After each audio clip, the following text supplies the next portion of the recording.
दिमाग के साथ मत खेलो मेरे भाई। दिमाग को सुकून देने के लिए सो जाओ, सो के उठो, जॉगिंग करो, तफरी करो। इसके अलावा दिमाग को सुकून देने का कोई आर्टिफिशियल तरीका इख्तियार मत करो। मेडिकल साइंस हर चीज में कोई हतमी नहीं होती, बहुत सी चीजों में हतमी होती है, लेकिन बहुत सी चीजों में वो कोई हतमी नहीं होती। कल उसकी राय चेंज हो जाएगी। हमारे पास पैगंबरों की सीरत है। अल्लाह कहता है मैंने सुकून के लिए कॉफी नहीं बनाई, मैंने सुकून के लिए रात बनाई है। रात को जल्दी सो जाओ। वमिन आयातिही मनामुकुम बिल्लैलि वन्नहार, उसकी निशानियों में से रात को आराम करना और दिन में आराम करना। दिन का कैलूला, नबी सल्लल्लाहु अलैहि वसल्लम ने फरमाया अकीलू फइन्न शैतान ला यकील, दोपहर खाने के बाद आराम करो, इसलिए कि शैतान आराम नहीं करता। ये दोपहर की गहरी नींद, ये थोड़ी देर की नींद, और रात को जल्दी सोना। गहरी नींद रात की कितनी गहरी नींद होनी चाहिए? कुरान कहता है वजअलना लैला लिबासा, रात को हमने लिबास बनाया, ढांप ले तुम्हें। जैसे कंबल ओढ़ के गायब ना इंसान, ऐसे रात का अंधेरा तुम्हें क्या कर दे? गायब कर दे। वजअलना नौमकुम सुबाता, ये तो बड़ी बली आयत है। नौम को सुबात बनाया, सब अरबी में काटने को कहते हैं। क्या जबरदस्त आयत है, देखो इसमें मेडिकल साइंस का भी बड़ा खानदानी उसूल बयान हो रहा है कि नींद कैसी होनी चाहिए। कॉफी पी के नींद अच्छी नहीं आएगी। नींद का क्या होगा? बोलो, बेड़ा गर्क होगा। 6-6 कप पी रहे हैं जिगर की मजबूती के लिए। हमारे घर वालों को किसी ने बोल दिया कि वो, मैंने कहा वो अल्लाह का वास्ता, जिस दिन नहीं मिली कॉफी मेरी शामत आएगी उस दिन। यही होगा ना, जिसको कॉफी पीने की आदत हो जाए, उसको कॉफी नहीं मिले उसको कुछ नहीं होता। उसके साथ रहने वाले का बेड़ा क्योंकि दिमागी काम नहीं कर रहा होता उसका उसको टेंशन होगी। मैंने कहा हमें तो आदत नहीं है, तो मैंने मना किया। मैंने कहा नहीं भी कॉफी वॉफी नहीं। डॉक्टर से बोलो कुछ और बताए।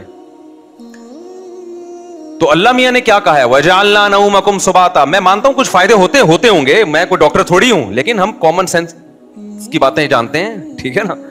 हमें इतनी बात मालूम है कि नेचर का कोई ऑल्टरनेट नहीं है। ये सब चीजें बात की इजादात हैं दिमाग को सुकून देने के लिए, ये कोई नेचुरल नहीं है। यकीनन इसके कोई ऐसे साइड इफेक्ट होंगे जो हो सकता है अभी साइंस ना बता रही हो, कल मुत्तले हो, क्योंकि दिमाग से खेला तो जा रहा है इसमें। तो पिए आप, कॉफी पिए, मना नहीं कर रहे आपको, लेकिन उस पर सेहत के लेबल ना लगाएं कि ये दिल मजबूत होता है और जनाब इससे ये होता है वो होता है, पता नहीं क्या क्या हो रहा होगा इससे, आप दिमाग खराब होता है इससे। सबसे बड़ी बात तो हम ये जानते हैं। और सबसे ज्यादा वैल्यू किस चीज की है? दिमाग की, खोपड़ी की वैल्यू है। बाकी जिगर विगर के लिए और बहुत सारी चीजें वो कर लो। समझते हो कि नहीं समझते? तो पिए आप, हलाल है, हम कोई हराम होने का फतवा नहीं दे रहे, लेकिन उस पे देखो और भी तो बहुत से उल्टे काम हम कर रहे हैं ना।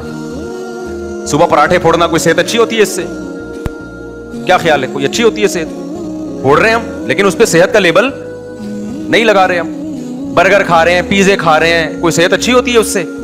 लेकिन सेहत का लेबल भी नहीं लगा रहे, बस खा रहे हैं। कल मैं गया हूं अल्हम्दुलिल्लाह, निहारी फोड़ी हमने जाके, रात के वक्त 2 मगज डलवाए उसमें, क्योंकि दोपहर मैंने खाना नहीं खाया था, सुबह पराठे फोड़े हुए थे, दोपहर का खाना नहीं था, रात को टाइट भूख लगी, कहीं जाना भी था, जामे तो रशीद भी जाना था। दोस्त को फोन किया, चल भाई तारिक रोड पे निकलते हैं यार, निहारी फोड़ने का दिल चाह रहा है। गए, 2 मगज डलवाए उसमें, रोटियां खाई, कोल्ड ड्रिंक पी, अच्छा काम किया।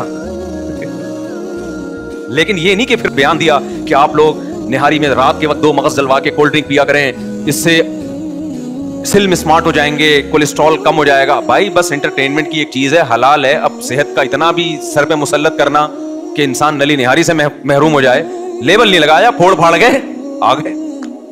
तो आप भी पी लो कॉफी, लेकिन खुदा का वास्ता उस पे सेहत के और दिमाग की ताकत और वगैरह वगैरह के लेबल मत लगाएं आप। और हमने भी अगर निहारी एक दफा फोड़ दी तो अब ये तो नहीं कि रोज फोड़ रहे हैं, वो फिर एक्सरसाइज वगैरह करके उसको मैनेज कर लेता है आदमी। एक दिन फोड़ फाड़ दिया, अगले दिन तरह जॉगिंग ज्यादा कर ली। समझ रहे हो कि नहीं समझ रहे? और